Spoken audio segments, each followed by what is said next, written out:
শিক্ষা জাতির মেরুদণ্ড। শিক্ষা ঠিক হলে ইনশাল্লাহ জাতি ঠিক হবে। আমরা যদি বেটার এডুকেশন দিতে পারি তাহলে বেটার নেশন আমরা বিল্ড আপ করতে পারবো। জনগণের পাশে ছিলাম, সাথে ছিলাম, সুখে দুঃখের অংশীদার থাকার চেষ্টা করেছি। হঠাৎ করে না, এই এলাকাকে আমি অন্তরে ধারণ করি। এই এলাকা নিয়ে স্বপ্ন দেখি, যেমন সারা দেশ নিয়ে স্বপ্ন দেখি। তবে যেহেতু এখানে আমি নির্বাচন করব, এটাকে নিয়ে আলাদাভাবে স্বপ্ন দেখি এবং এখানকার প্রত্যেকটা সমস্যাকে নিজের মনোজগতে তুলে আনার আমি চেষ্টা করতেছি।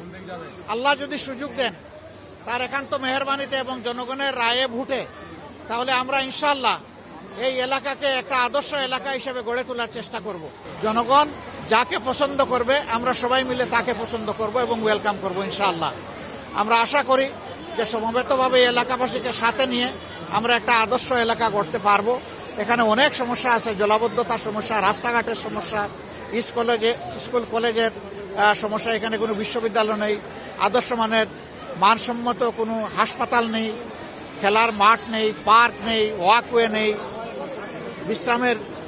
ব্যায়ামের কোনো জায়গা নেই। এই ধরনের অনেকগুলা সমস্যা আছে। আমরা আলহামদুলিল্লাহ এই এলাকা নিয়ে একটা রূপকল্প আমরা তৈরি করেছি এবং সবাইকে নিয়েই আমরা সমাধান করব। আপনারা দোয়া রাখবেন। সারা বাংলাদেশকেই আমরা চাই ন্যায় এবং ইনসাফের ভিত্তিতে একটা ফরওয়ার্ড লুকিং বাংলাদেশ হিসাবে নিয়ে সামনে এগিয়ে যেতে। পিছন নিয়ে আমরা আর কামড়াকামড়ি করতে চাই না, আর জাতিকেও আমরা বিভক্ত করতে চাই না।